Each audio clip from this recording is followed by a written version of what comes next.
our circle of care and understanding.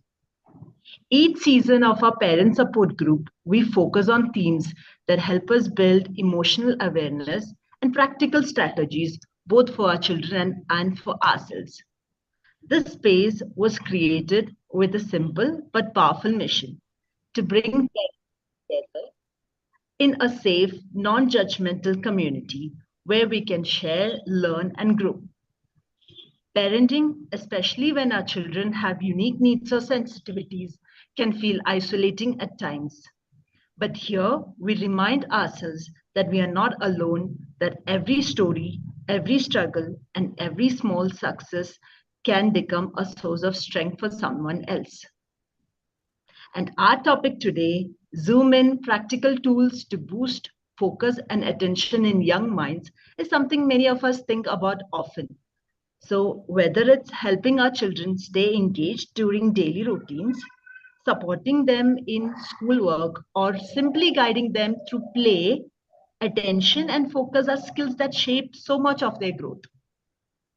So, we will be exploring practical strategies that parents can use to gently guide attention, build focus step by step, and create supportive environments where children feel successful.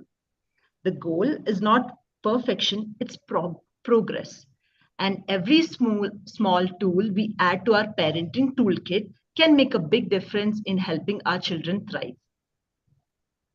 So it's a pleasure to welcome our speaker today, Ms. Poornima Chandran, a BAT certified practitioner under QABA with over 11 years of experience in special education and applied behavior analysis, ABA. She holds a postgraduate degree in clinical psychology. For Poornima, the most rewarding part of her work is the opportunity to make even the smallest positive difference in the life of children with developmental delays and their families. She's deeply interested in supporting the next generation of professionals and enjoys training students and mentoring individuals entering the field of ABA. She's currently pursuing her Qualified Behavior Analyst QBA certification. So let's get started. Over to you, Ms. Poornima. Thank you, Jovita, for that wonderful introduction.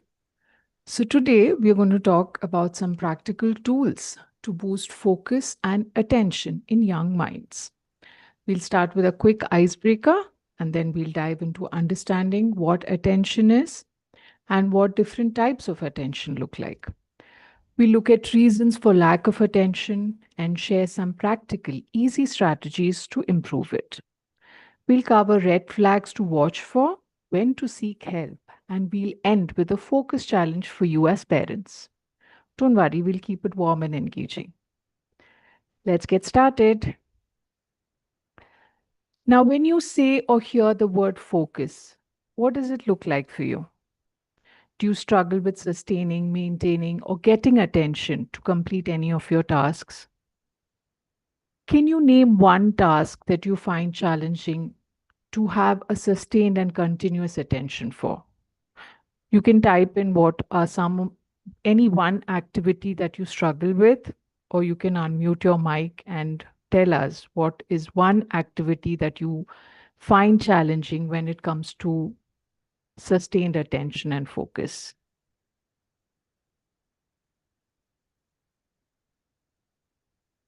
Any volunteers?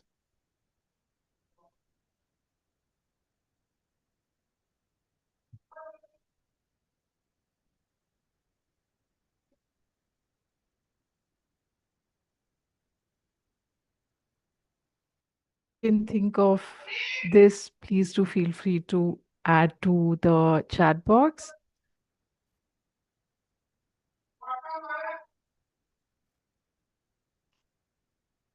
Now, when you hear the word focus, what does it look like in your child? Just like you, do you think your child also struggles with sustaining attention in some of the activities?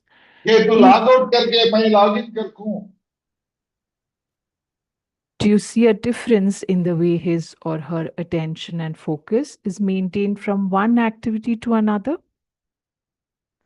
For a lot of people, the ability to sustain attention it really does depend on the type of activity.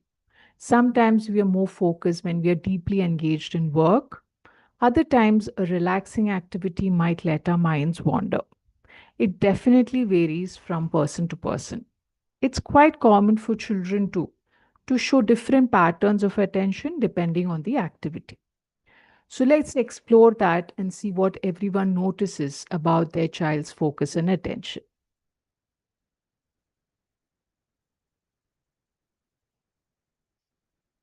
Which brings us to the most important question: what is attention really? Attention at its core is how we direct our mental focus on certain things while tuning out distractions. There are different types of attention. There's sustained attention, which is staying with a task for a reasonable amount of time. Think of a child working on a puzzle or looking at a screen for 15 minutes straight. They may not even blink their eyes at that time. There's shifting attention, which is moving from one task to another without any difficulties or challenges, really. For example, it can be a child switching from homework to playtime and then back to homework without any significant challenges or disturbances. There's also selective attention, which is about focusing on one particular thing while ignoring distractions. Like for a child who loves to listen to stories, even if there's a lot of noise in the background, the child is going to be pay a lot of selective attention to that one particular activity or that one particular story that somebody's telling him. And then there's divided attention, where you can do two things at the same time. And what we often rely on when we are multitasking, like listening to a video while cooking or listening to some songs while studying. It's a fascinating skill, really. So, now that we've explored the different types of attention, let's dive into why some children find focusing and paying attention a bit more challenging.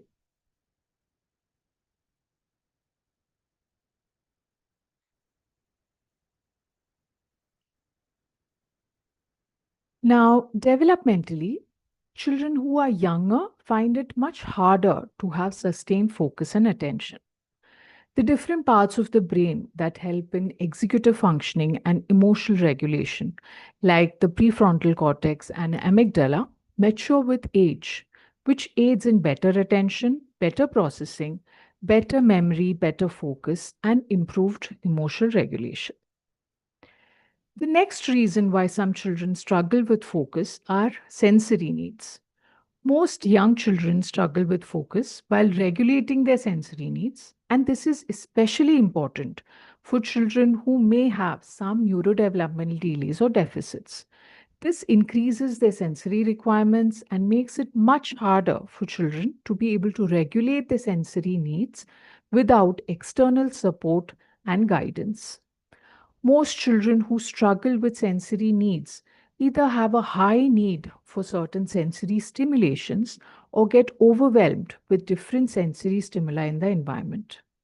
For example, a child who really needs a lot of movement might find it hard to sit still and pay attention in a traditional learning environment. For a child who gets over stimulated, very easily stimulated, sensory inputs like bright lights or loud sounds can make it really tough to stay focused on a task. Now, coming to communication challenges. A lot of our young early learners and children with neurodevelopmental delays or deficits struggle significantly with communicating their basic needs and wants. So, when it comes to struggles with focus and attention, it makes it all the more harder for them to communicate either their sensory needs or that they want a break or that they're getting overwhelmed or overstimulated, which results in them trying to escape the task or resist work or not being able to have adequate focus and attention to complete these tasks. So, communication challenges also strongly contribute in kids having a hard time expressing what they need, especially if they are feeling overwhelmed or overstimulated. This can definitely make focusing on tasks even harder for them. And that communication challenge is a big piece of the puzzle when we're thinking about supporting and improving their overall attention span. Now, moving on to motivation and reinforcement. Have you ever stopped to wonder why your child may have a very good attention span for certain activities while they struggle with others? There's often something about that particular activity which increases motivation, which in turn significantly increases their focus and attention. In other words, when an activity doesn't have a built in appeal for a child, it's up to the adults to introduce some external motivation.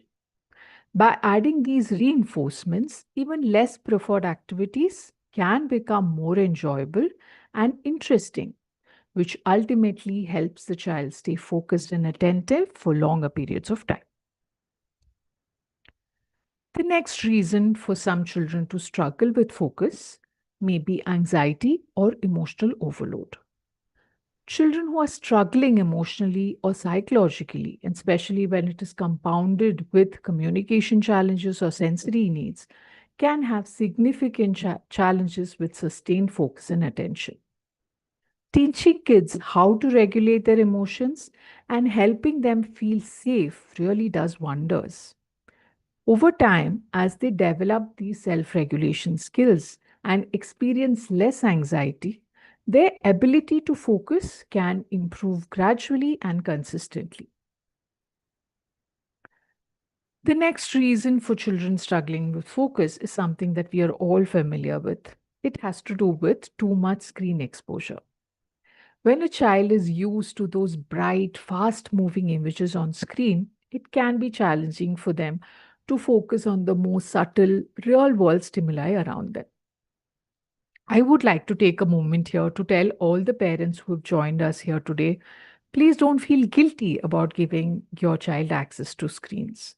Every parent has been there, and what matters most is how we guide the use of screens in a way that supports healthy habits.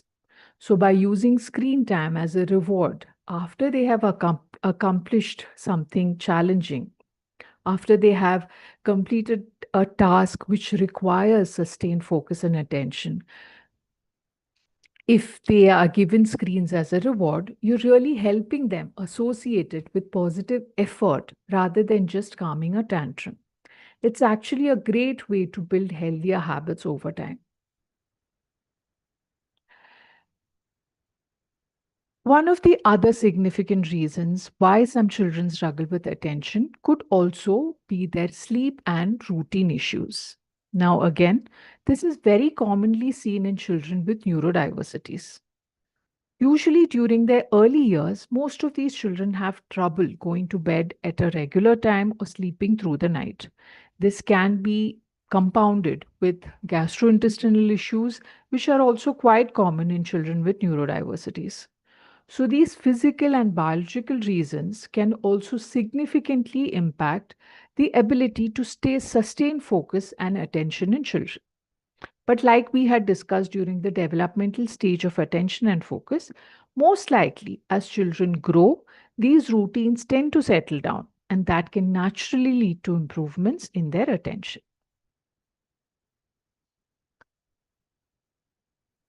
Now, let's look at some strategies that you as parents can try at home to improve the focus and attention of your child. Now, if you have been part of our parent support group sessions regularly, you'll probably notice that a lot of the strategies that I'm going to be sharing aren't brand new. We've touched on these similar ideas before, whether it was about helping kids regulate through self talk, making travel plans smoother, reducing exam stress, or even cutting down on screen time during meals.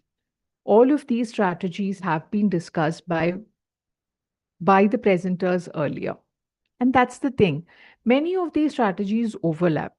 But what really makes the difference is how we use them at home, how we tweak and personalize them for our child's specific needs.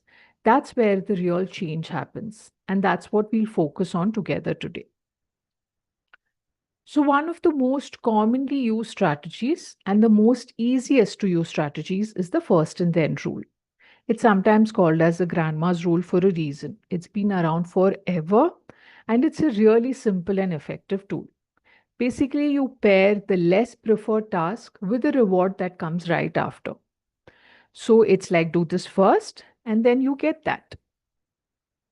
It's straightforward and it helps kids understand that they can earn something they enjoy by completing what they need to do first. When used systematically and consistently, this can naturally improve the motivation and, as a byproduct, the attention and concentration as well. Another simple way to make tasks doable or to encourage focus and attention during tasks is to break tasks into smaller chunks or micro steps. Breaking tasks into smaller steps is a super approachable way to keep kids from feeling overwhelmed. Instead of tackling the whole thing at once, they can just focus on one small piece at a time, which really helps with motivation and keeps the process manageable for them. For children who understand the concept of time or timers, using the 5 to 10-minute rule can be very effective in helping them maintain their focus and attention on tasks. It gives them a clear sense of how long they need to focus and when they'll get a break. And when you consistently pair it with rewards and reinforcements afterwards, it really helps reduce any stress or anxiety about the task. It makes the whole process or the task doable and smoother for them. One more neat trick to keep kids motivated is building what we call behavior momentum. Think of it like warming up before a workout. You start with something easy, familiar, or fun, a task that your child really enjoys and finds very, very simple. That little win gives them confidence and gets the ball rolling for the next set of moderately challenging activities. Once they're in the groove, you can slip in a tough task or sandwich it in between two easy or fun ones. This way, the harder tasks or harder things don't feel so heavy because they've already built up the energy and motivation to enhance or to reach them to successful attempts more faster. It's a great way to boost motivation, confidence, and self esteem while making the whole work time and task time less overwhelming. Visual schedules are both super effective and really easy to create. You can make them as simple or as detailed as you need, text based, with pictures, or even with a mix of both. And depending on the child's age and how they understand things, you can use these schedules alongside those other strategies that we talked about, like a first then vote or breaking tasks into smaller chunks. It really just adds that extra layer of clarity and helps everything run a bit more smoothly.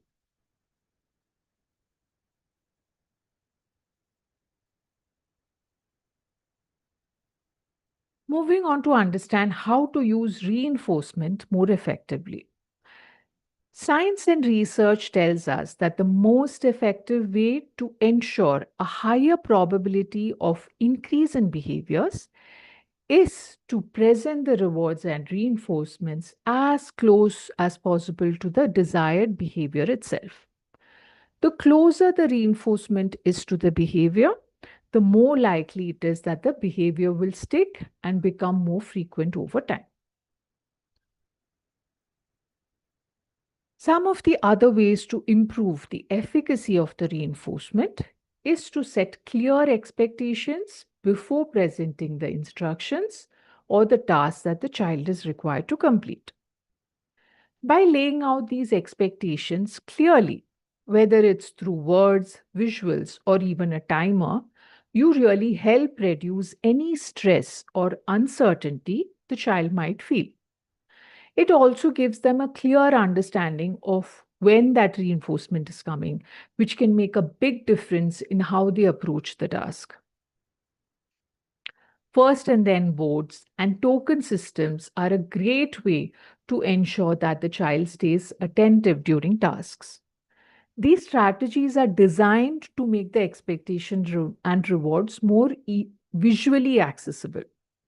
You can always add more visual supports or little prompts along the way to make it even more intuitive for the child. It's all about making them feel comfortable and confident.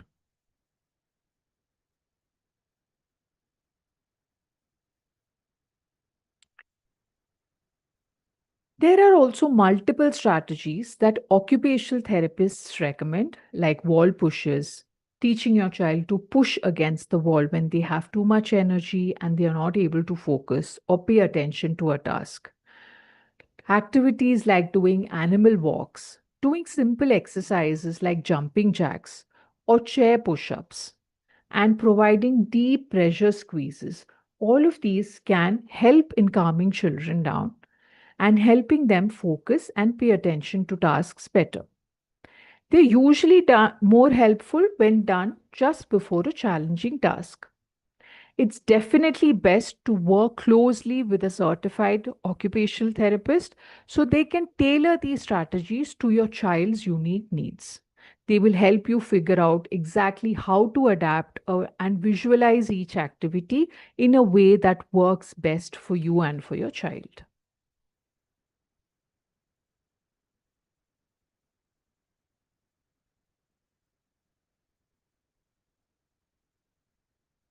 One of the other effective ways to reduce um, distractions and to improve attention and focus is to reduce visual and auditory clutter. So, finding a calm and peaceful corner of the house with minimal items on the table where there's limited or no background TV noise, where there are one or very few toys present, and where the toys and teaching materials or any other materials that the child requires is organized in baskets and boxes.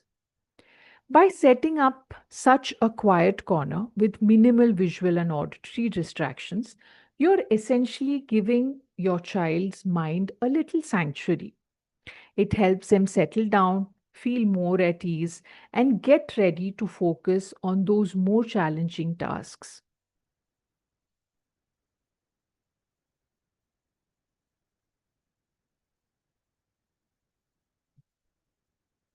To reiterate here, focus and attention are not personality traits, they are skills. And like any other skill, children need lots of chances to practice them, see them modeled by others, and get consistent rewards and reinforcements when they are able to stay attentive and focused on activities. The more they watch adults or peers showing sustained attention, the more they will try it themselves.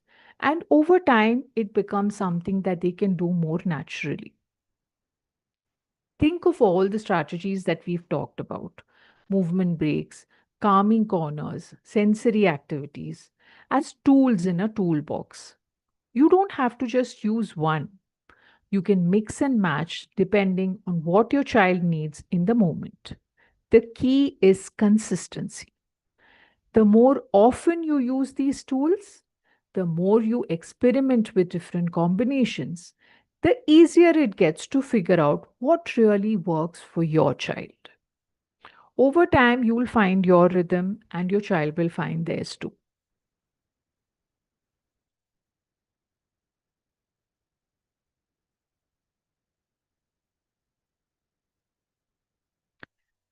On this slide, you can see some fun activities that are generally used to build joint attention And through joint attention, they can also be used to build focus and concentration as well. It's all about making it natural and fun for the child. And this is especially important for our young and early learners. Instead of treating focus like a strict lesson or something formal that needs to be demanded from the child, just weave it into playful activities that they actually enjoy. When they're having fun and finding it rewarding, that's when these focus and attention skills will become second nature.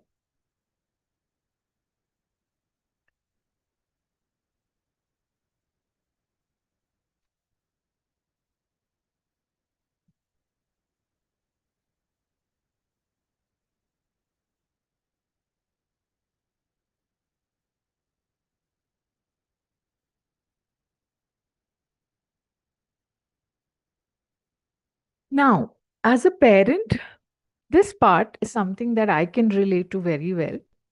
We're going to talk about those common pitfalls, the things we all do sometimes, which we should not essentially do, so that we can understand what to avoid and how to handle it differently. Avoid long lectures as much as possible, especially for children struggling with staying on task or maintaining their attention and concentration. Keeping instructions short and simple really makes it easier for kids to stay focused. Instead of these long lectures, just use clear, simple language and you will see a difference. Comparing siblings with each other or with other peers can significantly impact their confidence, self esteem, and morale. Avoid any kind of intentional or unintentional comparisons of your child with anybody else. When we avoid comparisons, we help each child really grow in their own unique way, feeling confident in who they are. It's all about letting them shine individually, right? Having realistic expectations is key here. It is so important to be patient and compassionate. Real progress with attention and focus does take time, and pushing too quickly can just lead to frustration. So, consistency, small steps, and a lot of understanding are the way to go.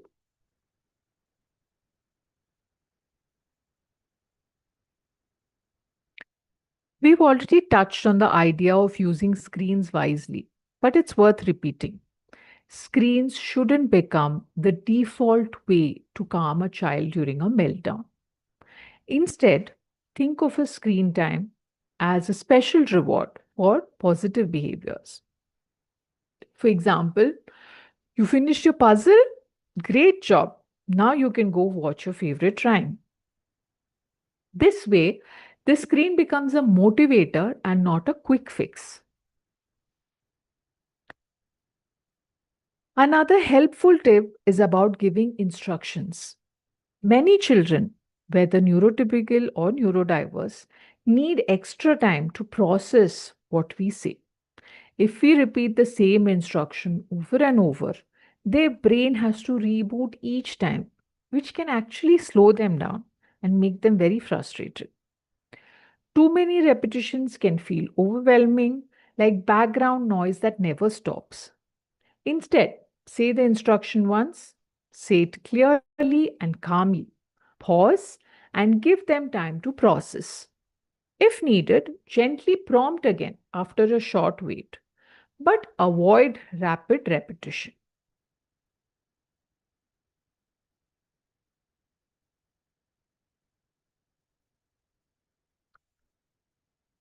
Now, if you have tried these strategies and you're still seeing all of these behaviors escalating or not reducing,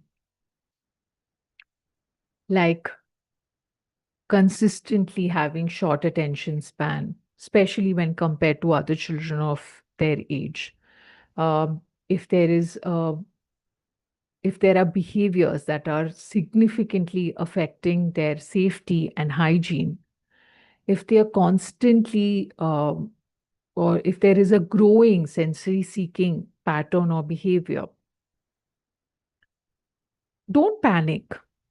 Just know you can always reach out to professionals like occupational therapists, speech therapists, ABA therapists, pediatricians, or psychologists and psychiatrists.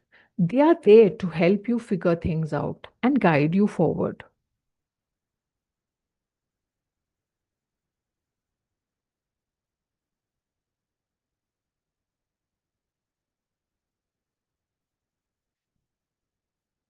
Now, are you ready for something fun and practical? This is a 7-day focus challenge for parents. Over the next week, you will try one simple focus building activity each day. Think of it as a mini adventure with your child. Small steps that add up to big wins. So, on day one, let's look at decluttering the space. Pick one spot, maybe just the workspace or just one corner of the house. Clear away all the extra things. Remember what we discussed for a calm focus area. So keep away all the unnecessary things. See if you can have boxes or trays to arrange the materials that the child needs to use for work or to play more systematically. And try to find a spot that is away from loud noises in the house, from the TV, from the other family members talking. Okay, this is your uh, task for day one. Now, on day two, let's see if we can create a first then or introduce a first then board. Okay, so there's no need for any kind of a fancy chart or any laminated or printed out material. You can do a DIY. You just need a piece of paper, an A4 sheet is sufficient, which says first and then. You just need to show it to the child and say, first finish this coloring, and then you can go and play outside. Okay. On day three, let's try some of these movement breaks that we discussed. So it can be either within the house or taking them outside for something. You can even add some of the activities that we discussed in today's session, like jumping jacks or stretching the body, some simple yoga movements, playing a song and just dancing. These can, you know, uh, really recharge attention for your children.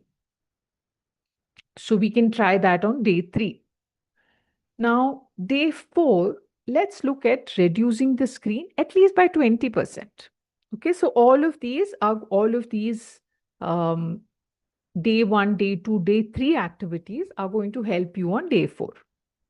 You can even add more on day four, but all of these are going to help you understand how to reduce that screen at least by 20%. So you can replace or you can redirect whenever they are looking for screen. You can redirect and replace them with these activities that you have planned on day one, day two, and day three. On day five, let's teach them how to quieten and calm their body. Now, this might be a little challenging, especially if it is young and early learners. You will need to model it for them. So you will need to model calmness. You can sit with your child, close your eyes, breathe together. Even if they're wiggling around, even if they are not able to close their eyes, it's okay. With consistency, they will start copying you, right? You can even have use visuals for these. You can include other family members when you're teaching them how to calm their body down.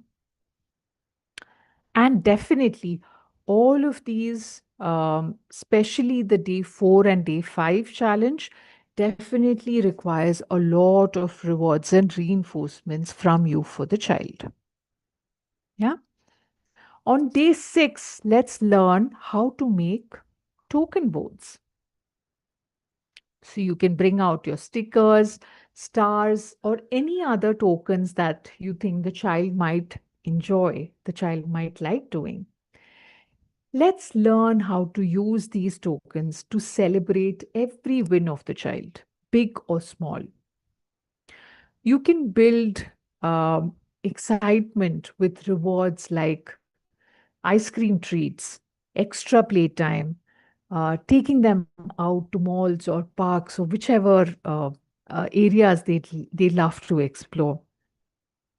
Let them visually see the progress that they're making.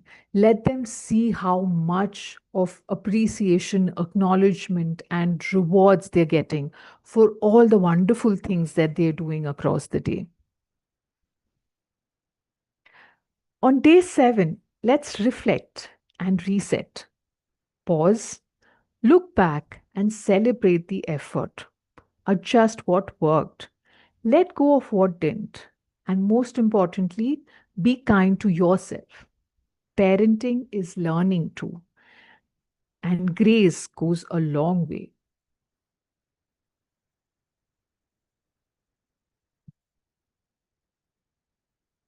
The idea of this focus challenge is to keep it light, doable, and joyful for the parents.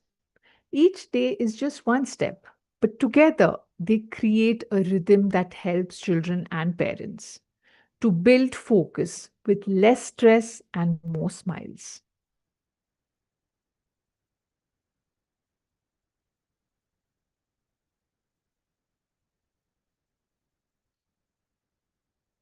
Lastly, some key takeaways from today's session. Focus is a skill, not a personality trait. Structure reduces struggle. Movement improves attention. Reinforcement shapes behavior. And small changes always lead to big results.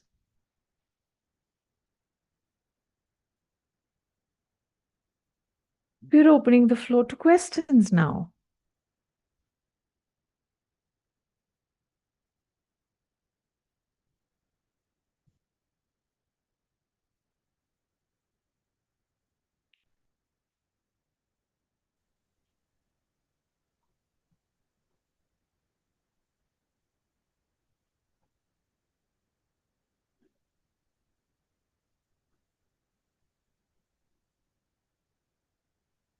Does anyone have any questions?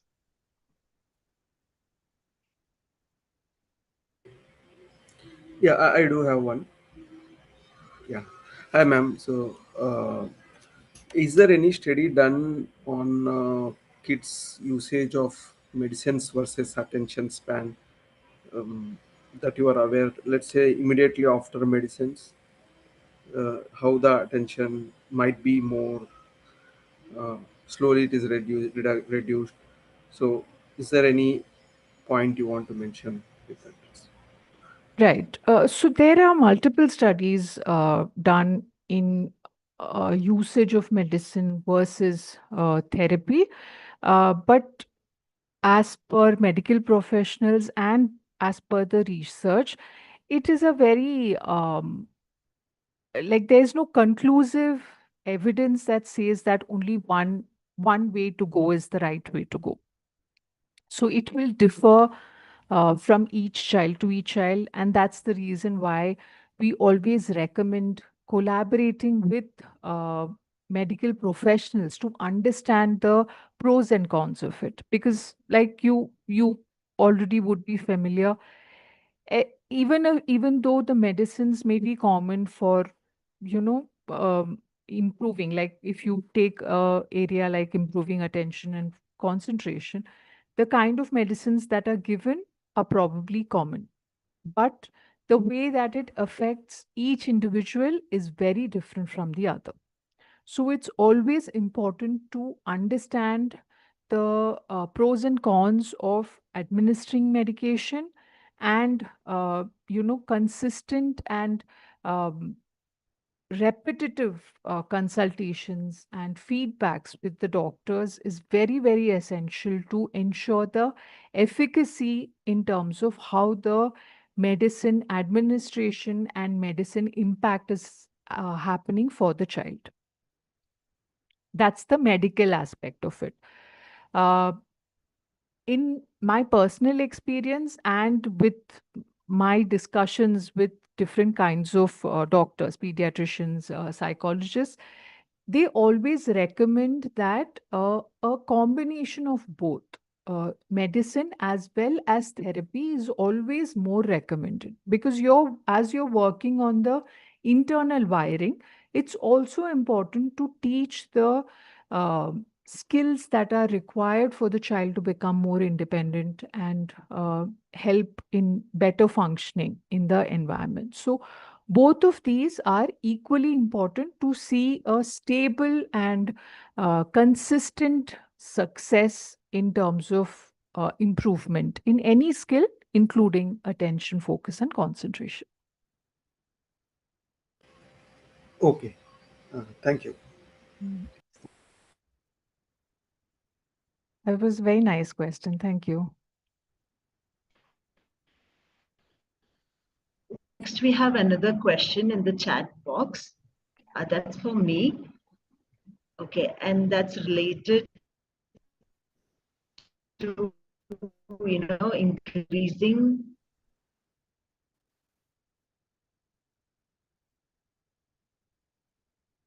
Okay, am I audible? Yes. Yeah, right. Yeah.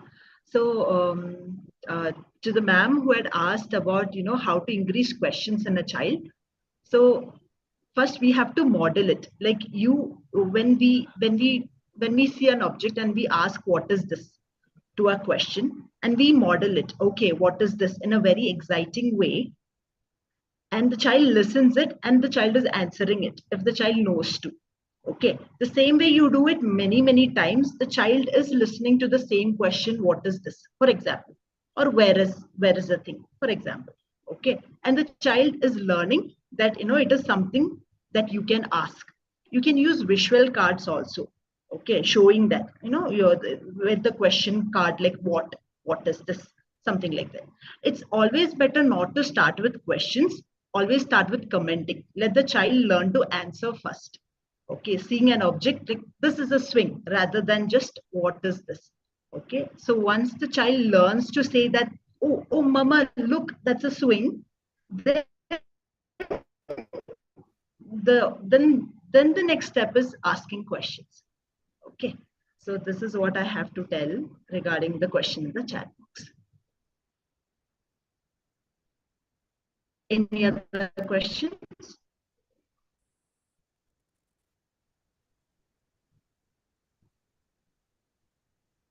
To add on to what Jovita ma'am said, one of the points that we also discussed today is how to incorporate all of these in play.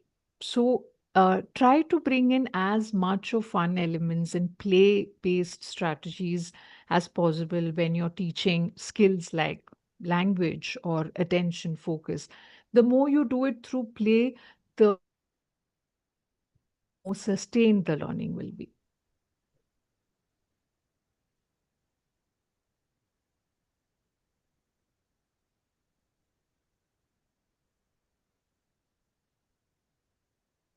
I do not.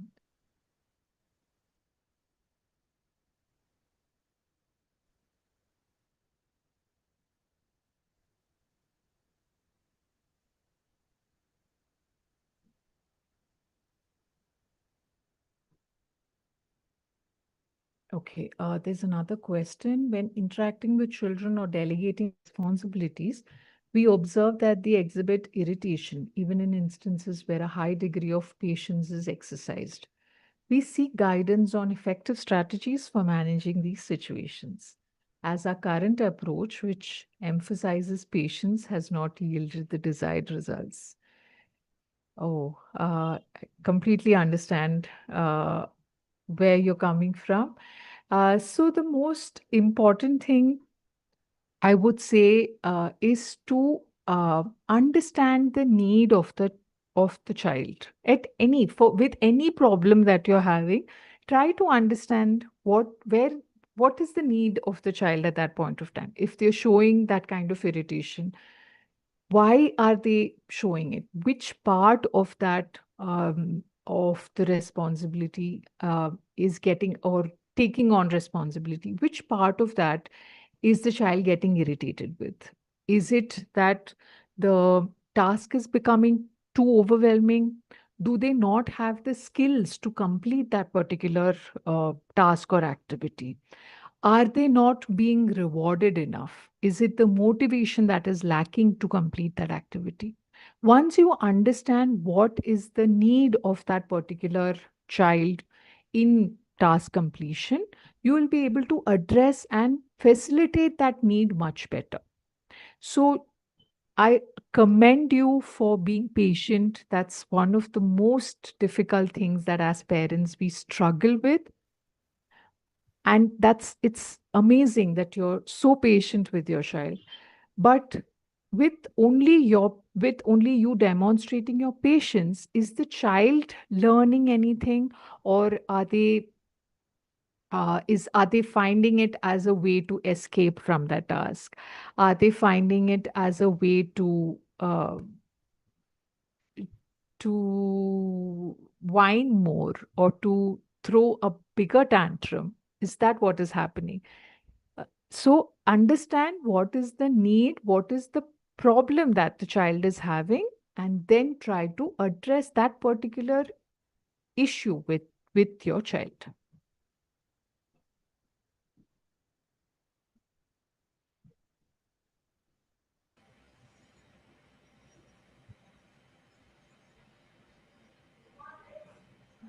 Yeah, I do have one more question. Is is the repetitive behavior considered as a attention? How does study say? Because when they are repetitive, doing a repetitive activity, they are sitting and focusing on that, right? Is that considered attention?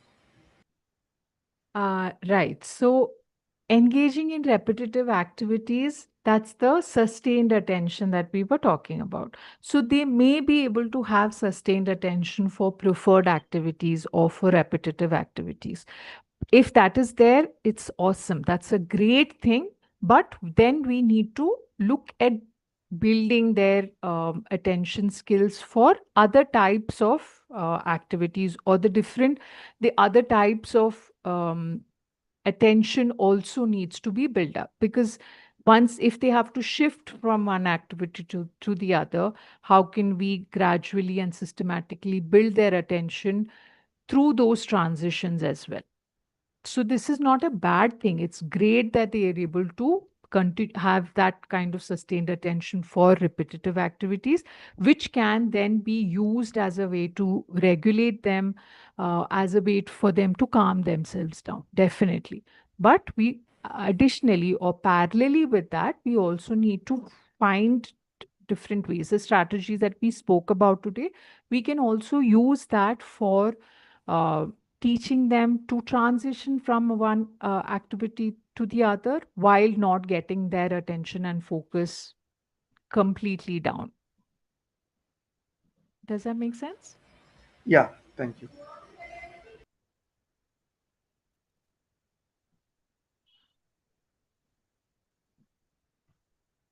Thank you so much. I'm loving the questions.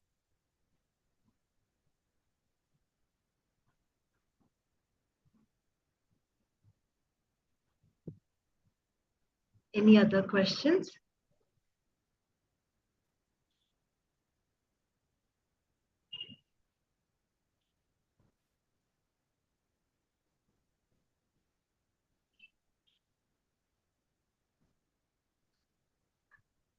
Okay, so I'm assuming that there are no other questions for us.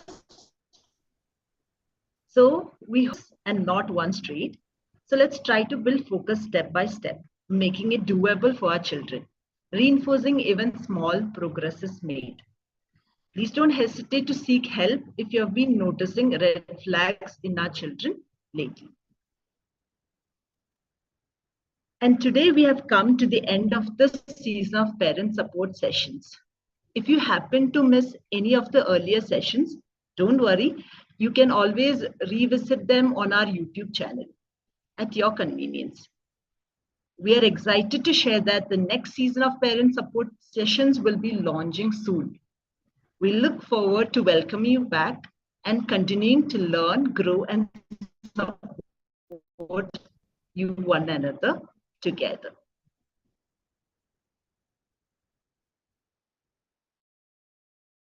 To thank each of you for showing up, for sharing openly, and for reminding one another that growth takes time and compassion. This session also marks the close of our parent session group season.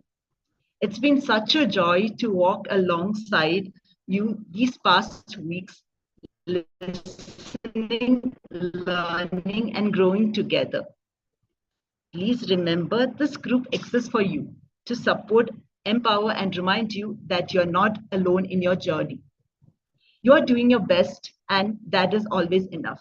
Until we meet again in the next season, be gentle with yourself, keep observing with curiosity rather than worry, and know that every small step you make makes a big difference. Thank you.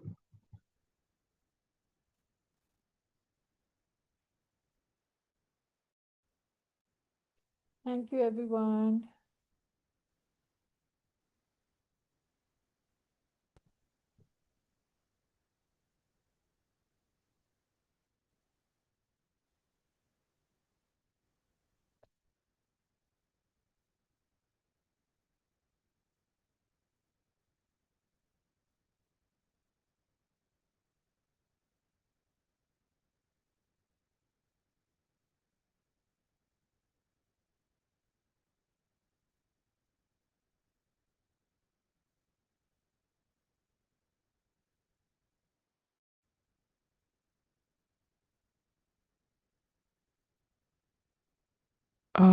I'm not sure who the other two who